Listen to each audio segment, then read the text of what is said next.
Greetings! Thank you for lending an ear to the Voice of the Times for Sunday, April 3, 2022. For today's editorial, programs for MSMEs key to recovery and growth. The candidates running for president in the coming elections all want to help small businesses. This holds true for even those leaning left in the political spectrum, like labor activist Leodegario Caliodi de Guzman. But a scrutiny of the various platforms exposes flaws and missing details. As the candidates correctly pointed out, micro, small, and medium enterprises or MSMEs are vital to the Philippine economy. They account for more than 99% of all the registered businesses, and the unregistered firms in the underground economy, which is sizable in the Philippines, are also likely micro or small in scale. Moreover, the MSMEs are important to employment. The sector accounts for nearly 63% of jobs, according to the Department of Trade and Industry. It said the MSMEs contribute almost 38% to total value added.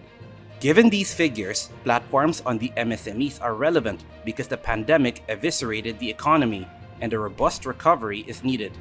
Lockdowns that helped contain COVID-19 also shuttered businesses, many of them permanently. As such, a credible economic recovery program should include helping the MSMEs get back on their proverbial feet. Like Mr. De Guzman, Vice President Maria Leonor Leni Robredo promises to offer cash assistance to the MSMEs. For Mrs. Robredo, the amount she promises to offer as loans is 100 billion pesos, while Mr. De Guzman wants something a bit more. Similarly, Manila Mayor Francisco Isko Moreno Domagoso wants to partner with local governments if he becomes president. He explained that local governments can offer low-interest loans to the MSMEs with the additional funds to be given to them as a result of implementing the Mandanas-Garcia ruling. Senator Emmanuel Manny Pacquiao also wants to offer loans to the MSMEs. Also, Senator Panfilo Ping Lacson vows to help that sector, but both offer few details. Access to funds is good, but what most of the candidates are promising sounds like a populist rhetoric. Most of the aspirants seem to ignore or forget Republic Act 9501 or the Magna Carta for Micro, Small, and Medium Enterprises. Among its provisions is a mandate for banks to set aside 10% of their loanable funds to the MSMEs. Broken down, that is 8% for micro and small enterprises and 2% for medium-sized firms. If the Magna Carta can be implemented fully, the MSMEs could have access to funds many times more than the amounts mentioned by the candidates. In 2021, reports had it that the total loanable funds of Philippine banks amounted to about 8.6 trillion pesos.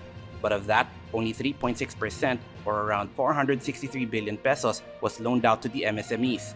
The year before, it was worse, with MSME loans only reaching 480 billion pesos.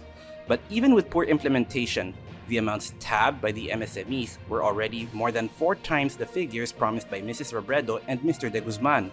Former Senator Ferdinand Bongbong Marcos Jr. also wants to help the MSMEs, but his proposal focuses on cutting red tape and the costs of doing business. This sounds interesting given that many MSMEs apparently prefer borrowing from loan sharks or others charging usury rates, rather than going to banks that require loads of paperwork. Besides, many small businesses do not have collateral required by banks for loans. Indeed, the costs of doing business in the Philippines remains high, despite reforms that have been introduced by the present and past administrations. And at the local level, only a few cities have established one-stop shops for business registration, and local taxes and fees are typically high.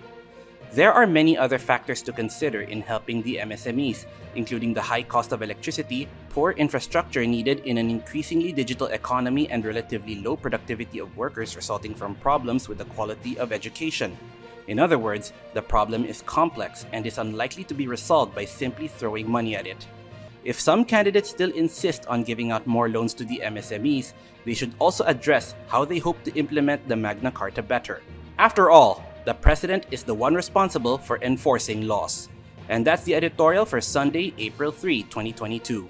For more news and information, get a copy of the Manila Times on print, subscribe to its digital edition, or log on to www.manilatimes.net.